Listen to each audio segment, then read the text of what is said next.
قوم یتیم ہو گئی۔ میں جب کراچی میں اس مزار کو خشت بخشت بلند ہوتے ہوئے دیکھتی ہوں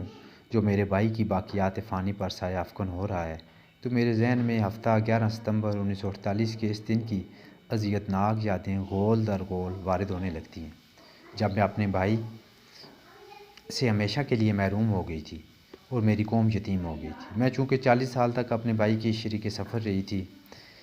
اسی لیے میں نے فیصلہ کیا کہ ان کی زندگی کو اس طرح پیش کروں کہ جیسا میں نے دیکھا تھا۔ چنانچہ اس ذہنی کاوش میں مصروف ہونے سے قبل میں نے یہی مناسب سمجھا کہ آج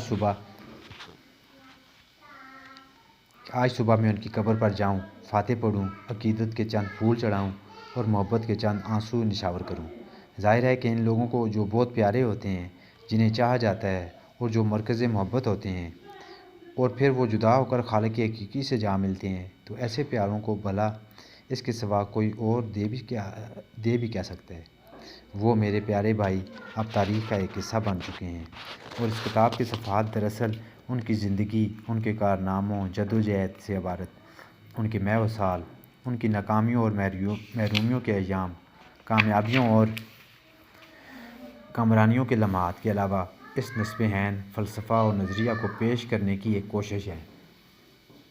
جو ان کے مطالعہ پاکستان کی بنیاد تھے۔ قدرت نے انہیں کسی جن جیسی قوت و طاقت سے نوازا تھا۔ کم از کم اپنے پیش نظر کام کی تکمیل کے لیے وہ ایسی ہی مافوق الفطرت طاقت اور قوت کا مظاہرہ کرتے، تاہم قائد اعظم نے اس قوت اور طاقت کو ایک نحیف و نزار قالب کا لباس عطا کیا تھا جو ان کے مضطرب و بے قرار ذہن اور امنگوں کی قوت محرکہ کے ساتھ دینے سے قاصر تھا۔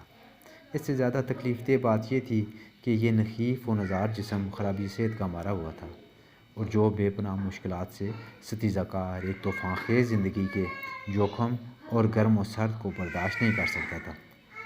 اس کے ساتھ ہی قدرت نے انہیں تمام مشکلات پر حاوی آنے اور اپنے عوام کی ان کی منزل مقصود کی طرف رہنمائی کرنے کے عزم بالجزم سے بھی نوازا تھا۔ ان کی سیاسی سرگرمیوں اور ذمہ داریوں میں ان کی زندگی کے آخری 10 برس کے دوران جب ضعیف العمری نے دستک دینی شروع کر دی تھی، بے پناہ اضافہ ہو گیا تھا۔ اپنے ڈاکٹروں کے مشورے اور اپنی چھوٹی بہن کی التجاؤں اور منتوں کے باوجود انہوں نے خود سے کوئی رعایت نہ کی اور ہمیشہ آرام اور سیر و تفریح سے گریزاں رہی۔ کام اور زیادہ سے زیادہ کام، بس یہی ان کی زندگی کا مقصد تھا۔ انہوں نے فطرت کے ایک فضول خرچ یا فیاض بچے کی مانند اپنی توانائی کے آخری ذرے کو بھی بے دریغ خرچ کر دیا۔ ان کی خرابی صحت سے گھبرا کر اور خوفزدہ ہو کر جب کبھی میں نے ان سے اتنی زیادہ دیر تک کام نہ کرنے اور کچھ عرصے کے لیے اپنے مسلسل اور طوفانی دوروں کو ترک کرنے کی درخواست کی، جن کی بنا پر وہ ہندوستان کے ایک کونے سے دوسرے کونے تک جاتے رہتے تھے، تو انہوں نے یہی جواب دیا